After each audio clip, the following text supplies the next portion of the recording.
Santé et sécurité, le podcast. Ambulancier, chapitre 19. Conditions de travail et frustration. Les conditions de travail font que l'ambulancier n'a pas une durée de vie professionnelle très longue.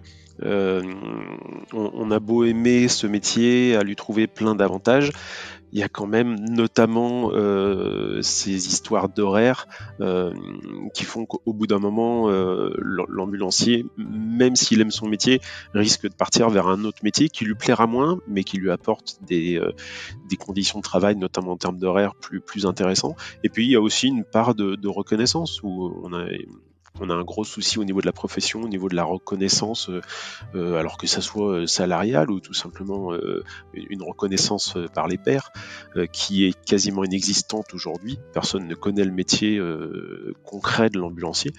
Et ce manque de reconnaissance doit jouer aussi, je pense, dans le manque de longévité professionnelle des ambulanciers.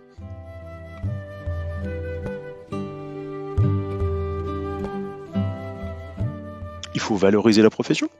Il faut valoriser la profession pour recruter plus d'ambulanciers. On est en manque d'ambulanciers. Il manque quasiment 15 000 ambulanciers partout en France. Il faut valoriser la profession. La valoriser, ça veut dire la reconnaître. On en revient à la reconnaissance. Il faut valoriser aussi peut-être le salaire, parce qu'on a quand même une vie entre nos mains. Donc, est-ce que ça mérite d'être payé au salaire minimum? Je pense qu'on peut faire un effort là-dessus.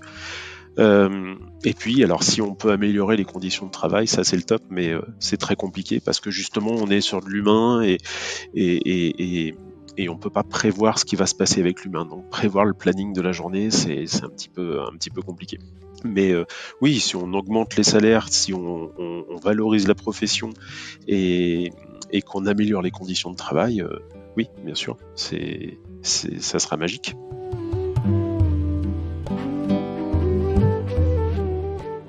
Alors, bon, un petit coucou à tous les patrons, hein, bien sûr, parce que là je vais pas me faire des copains. La durée de vie d'un ambulancier, en fait, est si basse, c'est lié en fait aux exigences du métier, et surtout lié à notre accord cadre, qui est une vaste blague en fait.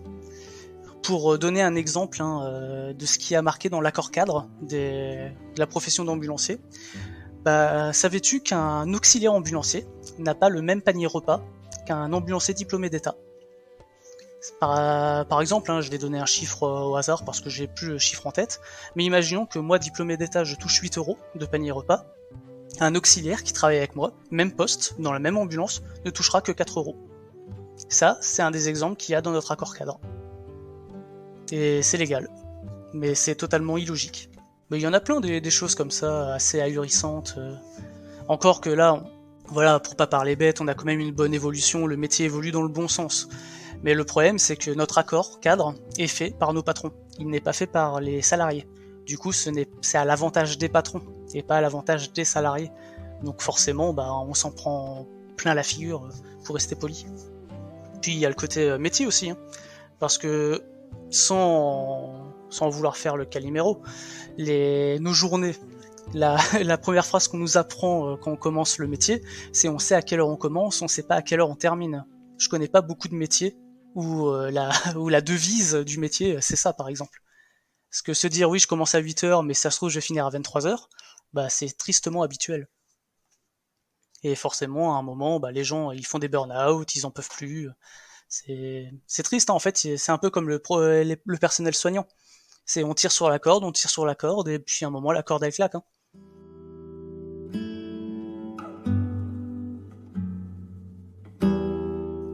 Alors moi c'est ce que font beaucoup d'ambulanciers, je pense.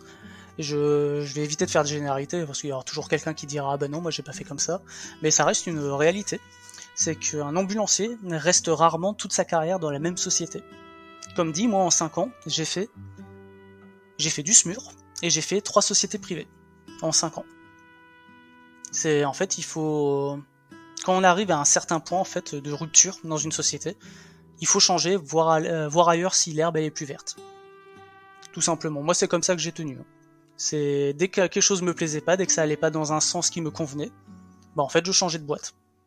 Après, je vais pas mentir, je suis revenu à ma boîte d'origine, parce que je me suis rendu compte, sans vouloir leur faire de la pub, que dans mon secteur, ça restait la boîte, on va dire, certes pas la plus bienveillante envers ses employés, mais qui permettait en tout cas d'avoir un cadre professionnel acceptable, où on n'arrivait pas forcément tout le temps en retard chez les patients, on avait des bons véhicules, du bon matériel, on avait des spécificités, on pouvait faire du SMUR en tant que privé, ce qui était très intéressant, moi qui sortais du SMUR justement. Et puis voilà, je pense que le secret pour tenir dans le métier, c'est de savoir s'écouter, de savoir se dire que quand le corps et l'esprit disent stop, il faut savoir s'écouter et s'arrêter, tout simplement, et changer de société, changer d'air, changer de spécialisation.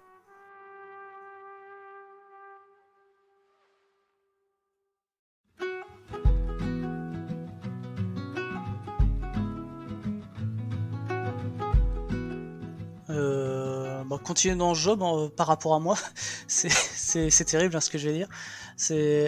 Ça reste, le métier d'ambulancier reste une passion et une vocation. Moi, à titre personnel, j'ai toujours été dans le soin d'urgence, que ça soit par mes anciennes professions, que ça soit par mon activité de pompier volontaire, j'ai toujours été en fait dans ce domaine-là. Et moi, à titre personnel, je sais rien faire d'autre. Littéralement, je ne sais rien faire d'autre. Là, actuellement, je suis en train de voir pour une reconversion, pour devenir infirmier. C'est toujours dans le même domaine, je reste dans la santé.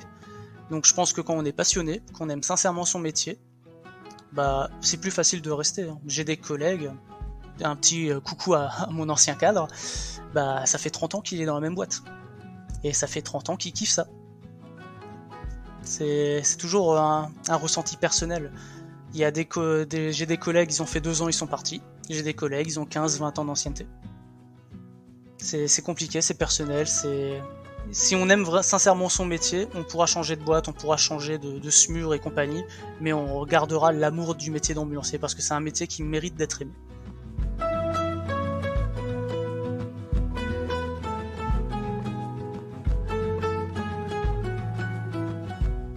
Alors bon, ça c'est strictement personnel, c'est que moi mon métier me frustre. Le métier d'ambulancier en France est frustrant, dans le sens où un ambulancier qui comme moi est passionné par l'urgence préhospitalière, qui est passionné par le médical, qui bouffe de la littérature médicale du soir au matin parce qu'il aime ça, parce qu'il est passionné, ne peut pas mettre sa passion à profit. Je m'explique. On peut se former avec des cursus universitaires, on peut passer des diplômes en spécialisation de la réa néonate, on peut se faire des formations à titre ambulancier, mais qui ne seront pas reconnues en tant que telles dans le métier. Je m'explique. Par exemple, imaginons je veux passer la formation de réanimation pédiatrique. Voilà, je vais aller à l'université, je vais me former, tout avec des sages-femmes et compagnie, je vais sortir avec mon petit certificat de formation. Un peu comme la FAE SMUR. La FAE SMUR, pour un privé, ne sert à rien, littéralement.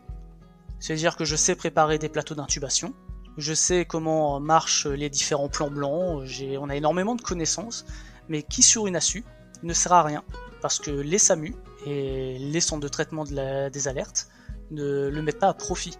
Par exemple, j'ai une formation, je sais réaliser un ECG, je ne sais pas l'interpréter, je sais réaliser un ECG pour le télétransmettre, mais il y a à l'heure actuelle encore très peu de SAMU qui mettent ça en avant.